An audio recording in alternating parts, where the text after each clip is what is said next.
Hey guys, welcome to my vintage kitchen.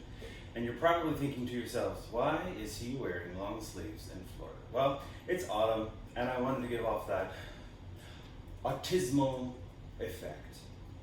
Although I'm secretly sweating to death underneath this thing.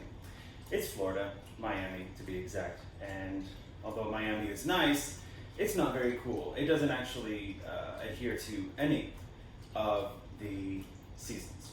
But anyway, today's topic is Pyrex. Yep.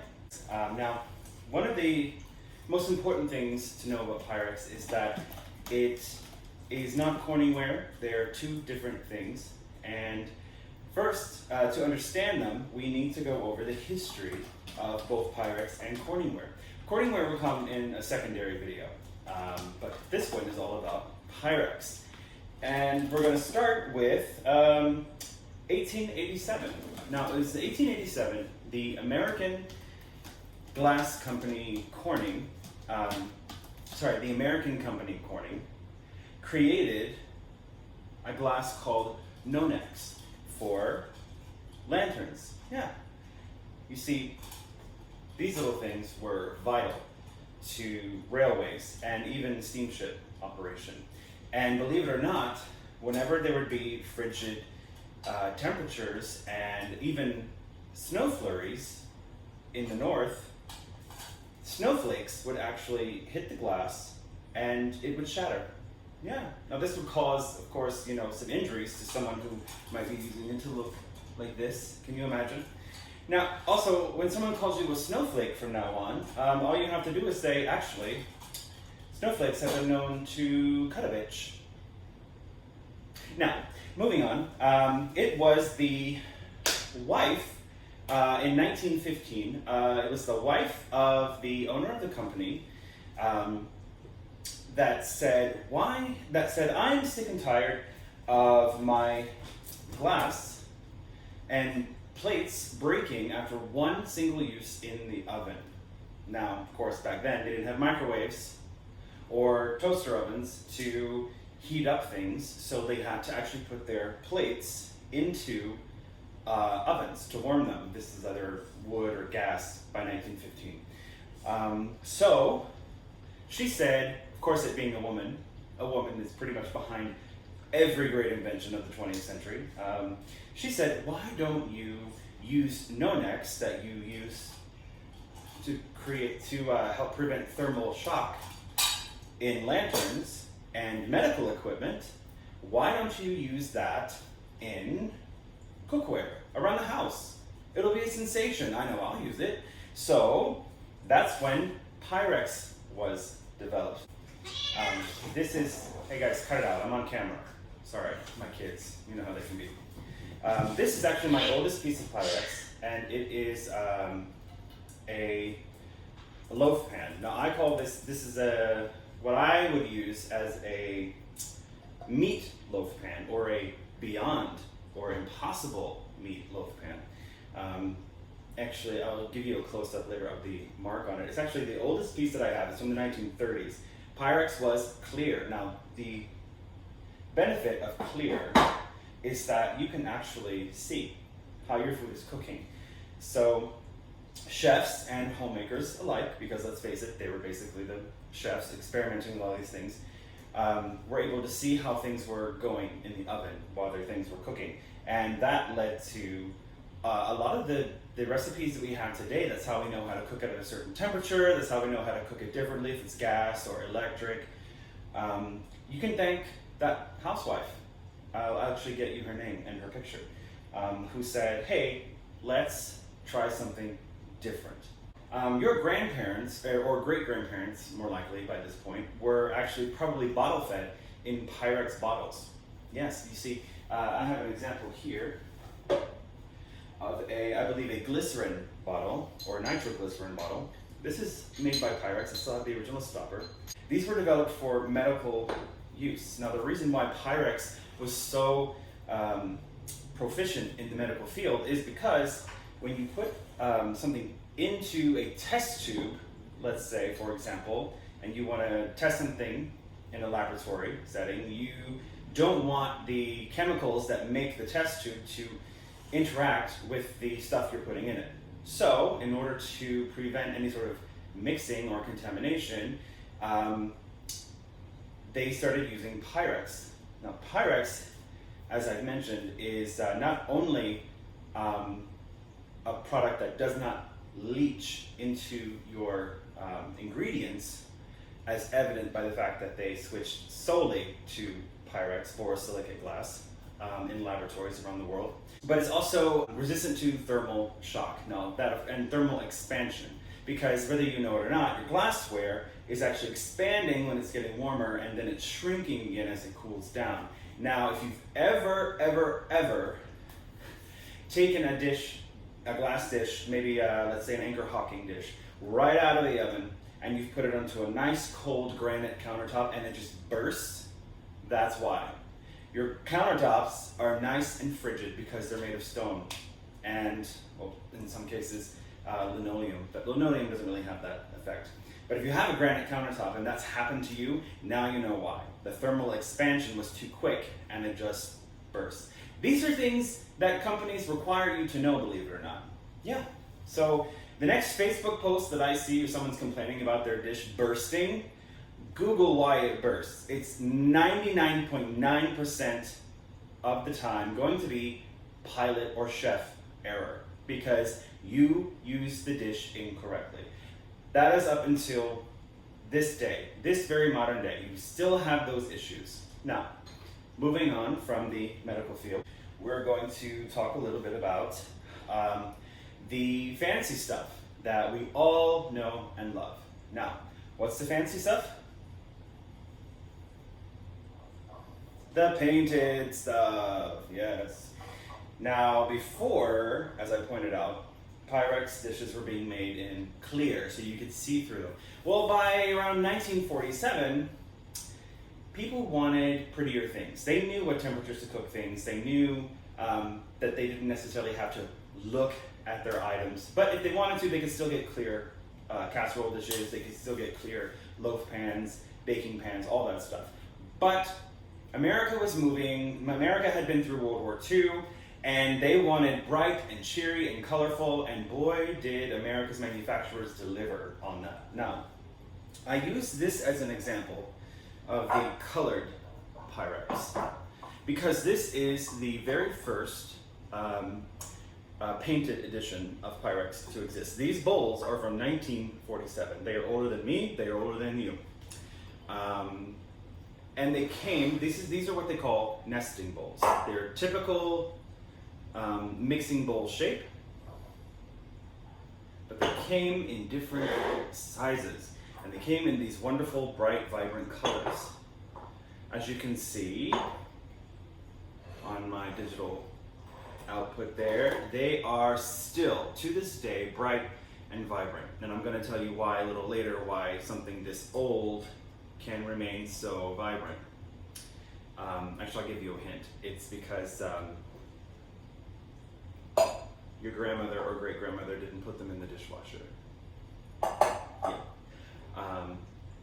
So that's our first example of when Pyrex decided to go into producing painted and colored mixing bowls. Now they also started branching out after that to start creating colored and painted casserole dishes as well. This is one of my Christmas casseroles. This one came out later. This is about the 1960s. It's called Golden Garland, I think, or just Pyrex Garland because it has like a nice garland.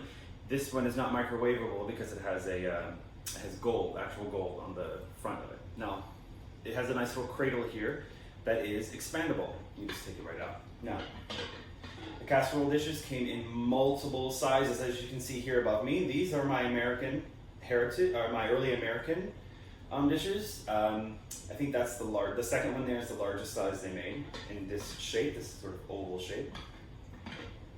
As you can see, they're opaque on the inside. That's right. Now, Pyrex did make entire sets of just white, and I think they came just slightly before the colored ones. and they're the exact same bowl, but they didn't have markings on the bottom because I think they were all just sort of experimental and they hadn't figured out the markings they were going to use yet. So then they painted them and said, okay, let's put on a stamp. So all vintage Pyrex that is not clear will be opaque like this. But there are exceptions, and I will show you those as well. But most of what you'll come across is this, and this is how you're going to know when you're out looking for stuff. You'll get to know the shapes of things. Pyrex was notorious for using this shape a lot when it came to casserole dishes. So you'll get to know the shapes and the feel and the look of things as well. But of course, they're pretty much always going to be marked unless they're the original opaque ones. Now, something very important to know about scouting out your, I forgot what I was going to say. Anyway, we're moving along. The lids that came along with them sometimes had, this one I think also had a nice pattern on the top. This is not the original lid, but they're all pretty much like this, clear, borosilicate glass. Also heat resistant and impervious to thermal shock. However, you can't use it under the broiler. I don't know what the mechanics are, but the broiler is something different in your oven. And that's one of the main things that people get confused and concerned about when using Pyrex glass, because they remember a story of their grandma or mom using it and it exploding. There are reasons behind all of those things that are just mainly just pilot error, because we forgot or we didn't know. Now, the most important thing to remember is that when using vintage Pyrex, even modern Pyrex, it'll tell you on the bottom, it is microwave and oven safe. There are occasions in which it is not intended for the microwave, so don't use it in the microwave, but it will always be oven safe. It is not stovetop safe. Do not ever put a Pyrex dish on the stovetop. It will explode. And there are exceptions to certain lines that Pyrex made. They made a flameware line, which you can definitely put on the top of the stove. In fact, they made mostly percolators, coffee percolators out of it. But it is labeled flameware, so you have to make sure everything is, you have to make sure you're reading the labels, essentially. Don't just think you know what you're using and put it on the stovetop. And do not put it under the broiler. Do not put Pyrex under a broiler. It's not made for broiler use. There are other alternatives for broiler use, and we'll go over those later. But Pyrex is not one of them. But they are beautiful. As you can see, I have a pretty expansive collection. This is very limited as to what I actually own. I really need to part with some of it. Let's go over an example of the many varieties of bowls that Pyrex created. I'm not sure at this point what years things started coming out, but I'm going to use, for example, one of my favorite patterns. This is my first pattern that I ever collected because my sister gave me a bowl in this pattern. My paternal grandmother had this pattern as well. This is called Spring Blossom Green, #1, because they later reintroduced it again because it was so popular in a different style, and I'll show you that one a little later. This is a set of 3 mixing bowls, and they came in alternating white and green. Mainly so, you didn't confuse them if they were separated and think one was a different size. And you didn't grab the wrong one and not bothering to, read the label on the bottom. Now, what's interesting about this is that you think, okay, this is a standard mixing bowl. Like, how innovative can you get with mixing bowls? Well, I will show you. You can add handles. These are called the Cinderella style. I have no idea why they're called Cinderella, but I'm sure it's out there on the internet somewhere, and I may include a link or a description in the bottom. Now, these are not a true set. I did this myself. This bowl is my very first Pyrex bowl my sister gave me. Hi, Victoria. And so I decided, since I didn't really care for these white ones with the green imprint on it, I was going to switch it up and I was going to collect verde, which is various colors of avocado green. And so that's how I mixed mine, and I think they go together quite nicely. And I did collect all of these separately. These are all from different manufacture dates, but they're all the exact same pattern, except for, of course, the solid color ones. And these actually, I love the way this came out. I love it so much. And these are my workhorses. I use them all the time. So that was pretty innovative. Now, the handles can also be used as spouts. A smaller spout for, say, maybe cupcakes, and then a larger spout for, say, maybe cake batter. We just want to get that out of there. Isn't that cool? I think that's just so genius. They also had, and still make, these bake pans. Now, these are pretty much the same mold that they're using today with their modern ones, except their modern ones are clear, and they're made with a soda lime glass, I believe, not borosilicate. And as you can see, still opaque on the bottom, still opaque on the inside, but then they put this nice green color on the outside. And this is more, people call this the lasagna pan because its actual name is the, let me find it, the 933, and then it has the dimensions. But this came from the Verde line, which is all green. Like I said, various shades of green. I'm glad they chose this deep, dark, like forest green to go with. And so while we're talking about Pyrex, and it is autumn, I have my little turkey over here. He's not getting any camera time. Isn't he the greatest? I want to show off some of my favorite autumnal bowls. Now, these are probably among my very favorite that Pyrex ever produced because they are called, they're ombre. Everyone loves a good ombre, right? These were produced back in the 60s. Most of your favorite Pyrex was created in the 60s. And this is a complete set that Manila's Vintage put together. And then a friend of mine bought for me, my friend Christine, bought them for me, I believe, for my birthday, and which is in July, by the way, if you ever want to put it in your calendar.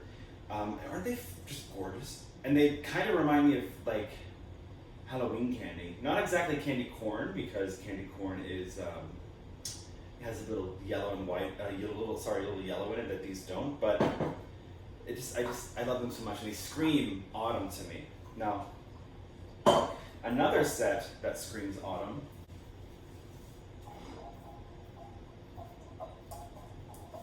actually have the name autumn in their name. They're called Autumn Harvest. See how orange this one is? See how dark that one is? And there's like two more in between this size. I don't have the complete set yet.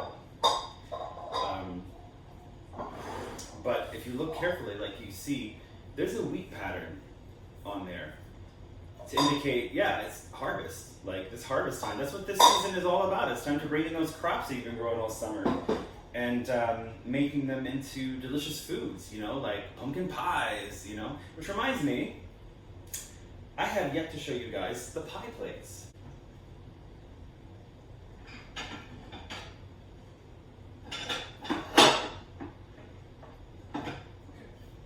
I'm just going to show this one for now. This is a Pyrex pie plate. It is a vintage original. It's completely white. They do have ones with more color on them. But I like just these white ones because I have, as you can see, a collection of white ones from other makers. And this one came in like this pretty like little lace scalloped, and on the inside it's scalloped too. This can very definitely be used as a quiche pan or a casserole dish as well if you don't require a lid, although there are lids that probably fit this. But it's nice deep. It's nice and deep. It's a nice deep pie dish. So if you want a pie, like an apple pie for some reason is always put in these little tiny thin tins when you see them in the stores, and that's not how you make an apple pie. Apple pies have big, thick chunks in them of apple, sometimes pear, believe it or not. And yeah, believe it or not, Binks, he's my black cat. He should probably have a cameo. This is a nice, thick, deep one. If you ever want to look it up, it's the 223. That's what it's called. It is a 8.5 inch, because you normally find 8 inch or 9 inch. Most recipes call for 9 inch. But if you get an 8 inch, you can probably stretch your pie crust a little bit. It'll thin it out a little bit, but you can probably stretch it to achieve 9 inches. But this is an 8.5, so you won't have to stretch it as much. But just look how deep it is. Like, I love that. I would make like a nice little personal pizza out of this. And then of course go into like shock, some sort of like carb shock. So I'm just gonna put this back in its home. And I'm gonna bring out 2 other items that you guys should know about. The butter dishes. Yes, I have a nice little silver holder for mine that came with flowers on it. Pyrex made everything. I'm not kidding. They made everything. Now, they didn't make everything in every pattern, so don't think you're going to choose a pattern and then have everything you need in that pattern. Spring Blossom, you're pretty safe. Butterfly Gold, you're pretty safe. You're going to find, that's Butterfly Gold right up there. Has butterflies on it and flowers. But you're going to find pretty much everything in those, because those were the most popular. But isn't this a neat little butter dish? I'll show you the one that we have in the fridge, actually. And they even made a gravy boat. My sister-in-law, hi Alejandra, she found this along with her girlfriend, Ashley. They found this for me, and they just messaged me, hey, do you want this? And I screamed, like she could hear through the text, my screaming. And I was like, if you don't get that, don't bother coming home. Like, don't, because I need that. And I've used it at least 3 times for holiday occasions.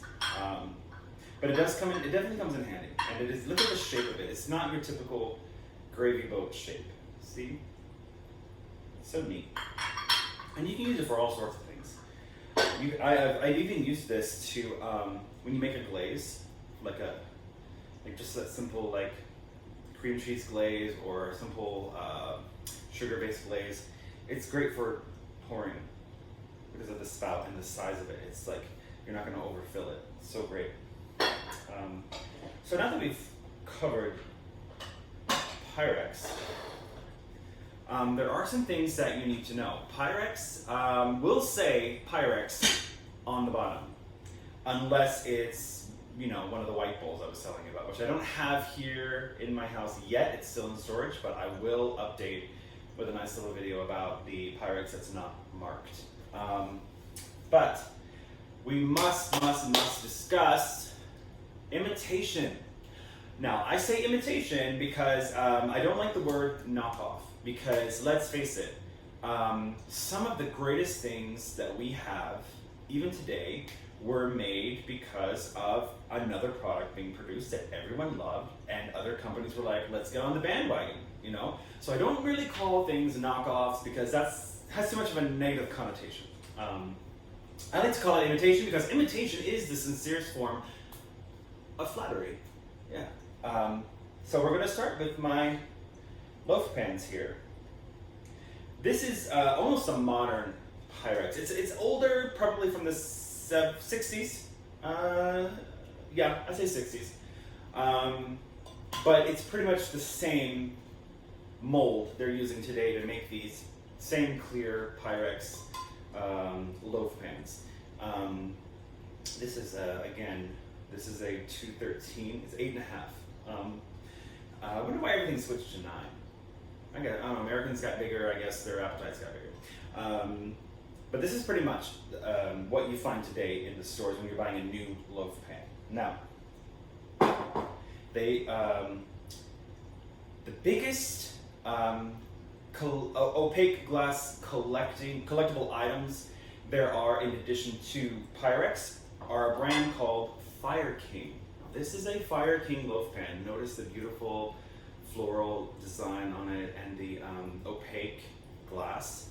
Now you're probably thinking to yourself, what's the difference? Like, what's the difference between them? Well, take a look. Like, you can almost see the difference in the quality. I wouldn't say the quality, because they're pretty much the same. But I will say that Fire King made some of the most beautiful patterns I've ever seen, and they had a huge variety of them. And their loaf pants were just a little bit more feminine, so they were definitely going after the housewife market. And as you can see, it's like scalloped, really cute. But it will always say Fire King along the bottom, just like Pyrex. Well, most of the time. Sometimes it won't have any markings at all, and I don't know why that ever happens. But I just wanted you to be aware of the fact that there are more opal glasses. Now, this one seems to have a higher gloss. And there isn't really a lot of information on Fire King. There's even less on Glassbake, which is another company similar to Pyrex, but definitely not as durable. But I'm not sure of like their practices. Like, there's not a lot of information out there on their practices that are verified. Pyrex actually has entire websites and sections of their website on the Museum of Glass, the Corning Museum of Glass website, dedicated to telling you all about this. That's where I got a lot of my information from. But for Fire King, there really isn't that much. So I'm not sure why it has a higher gloss than the Pyrex does, but I guess they focus on keeping all the gloss on the painted portions as opposed to the interiors, because you're only going to see the interiors as you're cutting it open. So Fire King is very important, and so I'm going to take you over now and introduce you to some of my most important Fire King. This pattern is called, I believe it's called Bountiful Harvest, I think. Another harvest pattern. Has fruit on it as opposed to vegetables. This is one of my favorite patterns because it was my mother's. It's my mother's, yeah. I have the larger dish and this one. Now, I've had to replace the lids.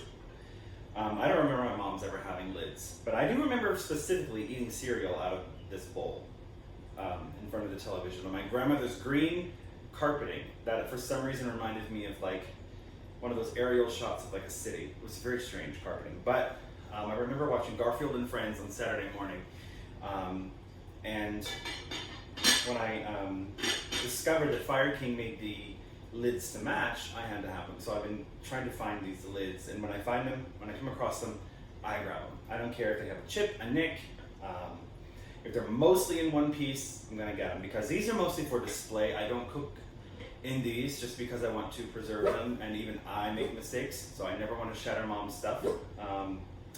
And it's important to know that they are Fire King, they're not Pyrex. Now, where's my Pyrex? I don't recall Pyrex making an opal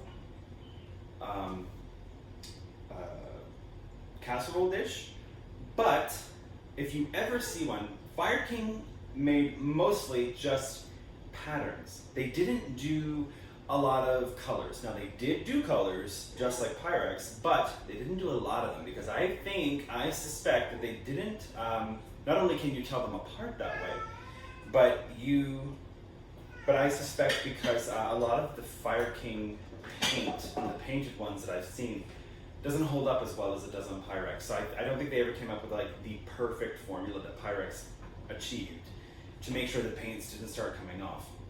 And that's another thing we're going to talk about. But if you ever come across one of these dishes and you're like, oh, that looks like Pyrex, and it's all white and it has like a bold pattern, and the only thing in color is the pattern, it's probably going to be Fire King or Glassbake even. But I just wanted to show off mom's stuff. The woman of tomorrow will program her meals. Her kitchen computer handles the details, moves frozen dishes into the oven without defrosting. This will call for special cookware made of space-age ceramic. She has a whole set to use for cooking, mixing, and preparing all kinds of dishes. Incredibly hard and smooth, it quickly washes sparkling white, inspires creative touches in the meal she prepares. And because this remarkable cookware is actually Corningware, freeze, cook, serveware, it goes proudly to the table. Beautiful Corningware work-savers, the cookware of tomorrow. And yet, any of these pieces can be yours today. Get started on a Corningware set now. get a head start on the future. Oh look, I get a better close-up. Okay, so what I want to talk about now is very important topic when using vintage Pyrex. There's no lead involved in the production of Pyrex, either now or then. There are some bloggers out there, and I won't name names, but she calls herself a mommy blogger. No. Mommy bloggers actually serve a purpose to our society as a greater whole.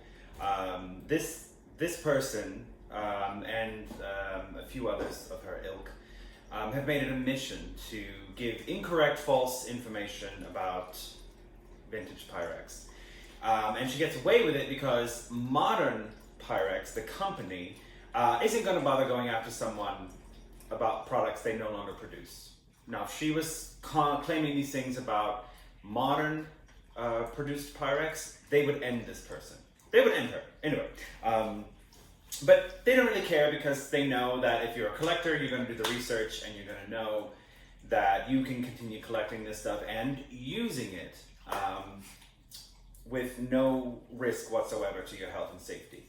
So, the following information I'm about to give you is information that I put together myself because I did not want to keep using stuff ignorantly. I wanted to know the facts. Was there lead involved in the paint? Was there lead involved in the manufacturing of the milk glass, the opaque glass? I wanted to know all the facts before I kept using this stuff and poisoning myself. So I did all the research, and it's very, very simple. You can do all of this yourself, by the way. I'm gonna surmise it and put it in a nutshell. In the 1970s, when the FDA, the Food and Drug Administration, got involved and said, you can no longer produce things for the American household that contain lead because it is poisonous and it will kill people and it will kill children. Cribs, I think, and high chairs were like the number one big ticket item that everyone was screaming about. Everyone wants to make a cameo today. There goes Victoria. Hey, cut it out.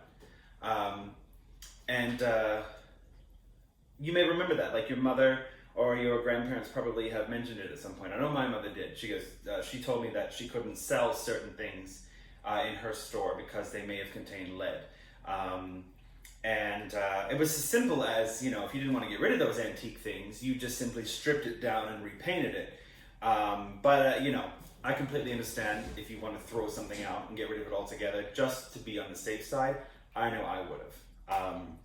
So moving forward, the reason why I know Pyrex does not contain lead is because in the 1970s, when the Food and Drug Administration said that companies could not produce anything that contained lead in their paint anymore or in their material makeup, Corning did not have to alter their practices from prior to this law taking effect, which means they never included lead in the paint or in the material makeup of their items. They never had to do any recalls, they never had to do any advertisements saying, hey, by the way, they never had to do any of that, and they didn't have to change the way they produced anything because there was no lead, ever. Now, I'm not saying this makes them saints of any kind, but I'm just saying it made them a little bit more ahead of the game. They weren't putting things in products that was unnecessary. Lead being used in paint, if you look back on the history of it, was just a way, because believe me, lead-less paint did exist. Lead being used in paint was a way, I believe, to make it thicker, but it was a cheap additive. And I'm not saying that some companies were trying to cut costs by doing this. I'm saying that they were using paint from companies that were definitely cutting costs by doing it. The whole lead situation, I understand completely why people are, concerned about it, especially in vintage items. You get vintage furniture, you need to sand it down because lead can leach onto anything, basically, especially if it's a certain age and the finish has worn off. it's going to start leaching. And so, if you have vintage furniture, you have something that may contain vintage lead, don't put it anywhere near your kitchen, don't put it anywhere near where you ingest things, because ingestion is the number one way of getting that stuff into your system. Now, moving on to another toxic note. But before I do, I want to wrap all this up by saying vintage Pyrex is not toxic. It's not toxic. So moving a little bit forward, a lot of people want to use vintage Pyrex, and they are a little bit concerned with things like the casseroles and things like that, because they're so accustomed to things being non-stick. Non-stick came out around the 70s, 80s with the invention of something called Teflon. Teflon is something you want to avoid at all costs. I'm not kidding. I cannot kid. I cannot kid about this. Teflon is the lead of our generation. I'm not kidding. Teflon is still in production today, and it's still being used on certain home appliances and home cookware. If you scratch Teflon, the stuff inside of it can leach into your food. And I'm probably going to get sued for this, by the way, because I'm saying this. But it's not something that they haven't dealt with before, because everyone knows that Teflon is the reason why the DuPont company was the subject of a class action lawsuit. I mean, Mark Ruffalo just made a movie about it. I'm not kidding. Look it up. All that stuff is already in our bloodstream. It's in our bloodstream. Like, it's in our bloodstream. Kids are born with it now. You're not going to escape it. It's in you. But what you can do is you can prevent yourself from being exposed to it more. Don't buy Teflon. Now, the reason why I bring that up is because I want myself, and I want anyone buying anything from my store that's vintage to know that it's not going to be toxic. I'm going to do the research, and I'm going to make sure as best I can that I'm not selling you something that's going to potentially cause harm to you, or is going to undermine your non-toxic existence in your own home. So you can always rely on me to do that. You can always ask questions before you buy something. But I just wanted to cover that base. Non-stick items, Teflon, especially stay away from. I tend to go with all natural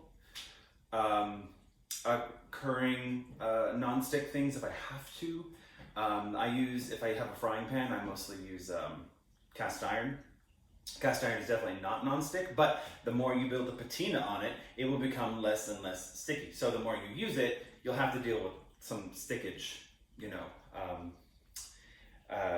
for a little while until you build a patina.